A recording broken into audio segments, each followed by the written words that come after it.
Hi everyone, I've just come to share a little tag tutorial with you. I made tags very similar to these in my last journal. They're blank on the back. They're made from doubled over coffee dyed paper. I've glued it together so it's kind of sturdy. You can sew them, you can do all sorts of stuff. So this is similar to what I made in my in the other journal. So I prepared my tag. I've used stencils. Please excuse the state of my supplies. I'm a messy crafter. You need a block for your stamps. I'm using these four stamps, sorry. I do have these as well. I don't have many kind of mixed media stamps, so I need something I want to get hold of.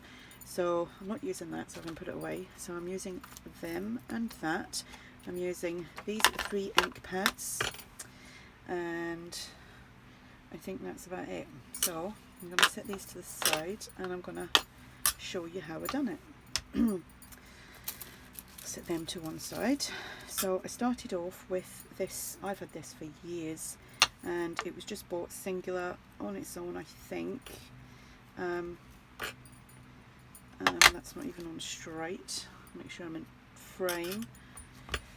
So I'm just going to use my vintage photo. You can't see it because I set my things on top of them, so you can't see it. It's a vintage photo.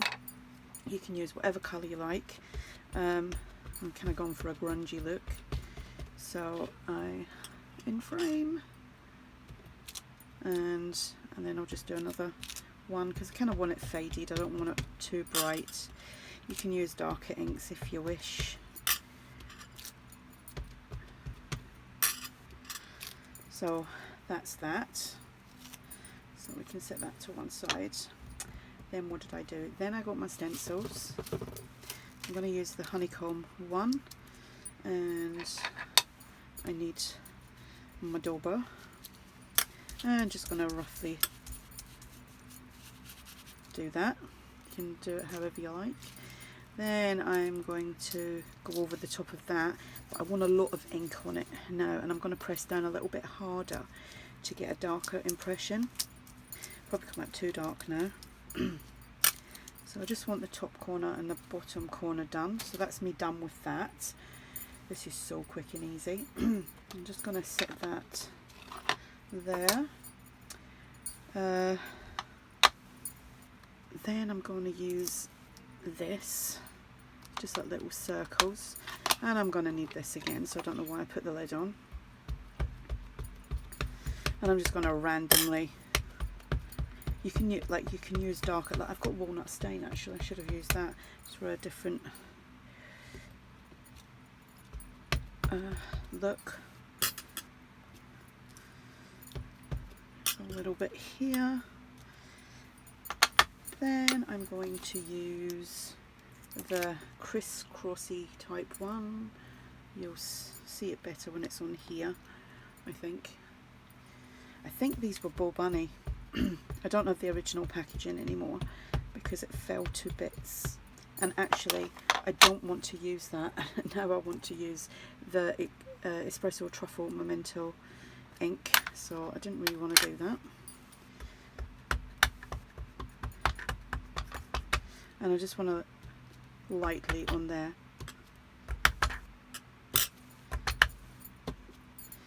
And you can just get rid of all the ink on there. And now I'm going to use the coffee cup splat ones, and I'm going to use the espresso again. Sorry, I'm all to one side. I've had to move the camera so that it's easier for me to do this, otherwise it would be wobbling around all over the place. So anyway, you want your splats of coffee cup, and go here. So that's all I want on that. So that's me done with the stamps. So I'm just going to move them. Then I'm going to come in with I'm going to move that as well, the vintage photo, and go around the edges.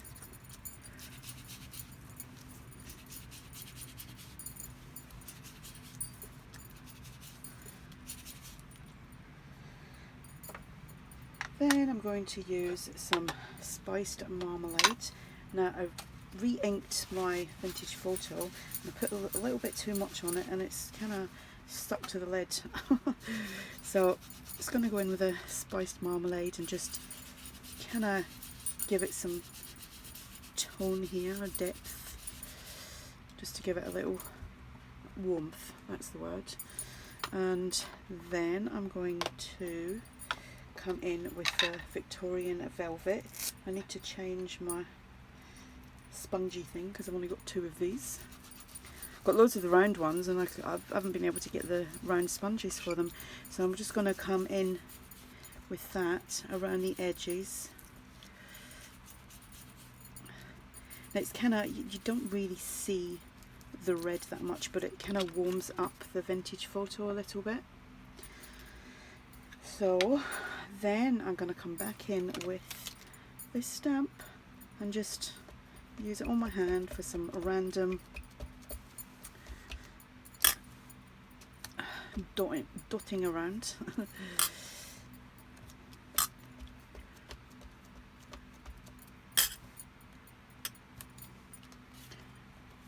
So you can, I don't know if the light will actually pick that up, but that's that. So I'm pretty much done there. Like I say, you can use any colours you like. This is more of a kind of vintagey, grungy look. What I do for my reinforcers is I use a bit of cardstock, a circle punch, which is, I reckon, about 1/2 inch. Let me just look. It is, yeah, just over 1/2 inch. I ink up a bit of cardstock, punch a hole with my crocodile, and then go in, centre it, punch it out. It nearly went on the floor. Punch a hole in the tag. Mine is kind of set halfway. Whoops, I just wobbled the camera. About here. So there's plenty of room to put the handmade enforcer. And then just put it on some glue stick. And then just pop it on there. And move everything out of the way. This one's come out a little bit darker. I'm just going to use some eyelash trim as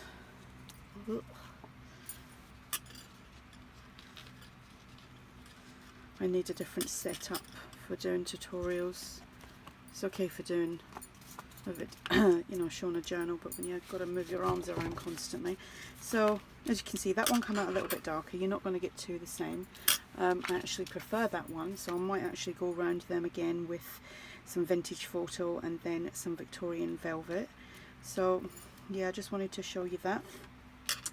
If you've got any questions, just ask, and thanks for watching. Bye.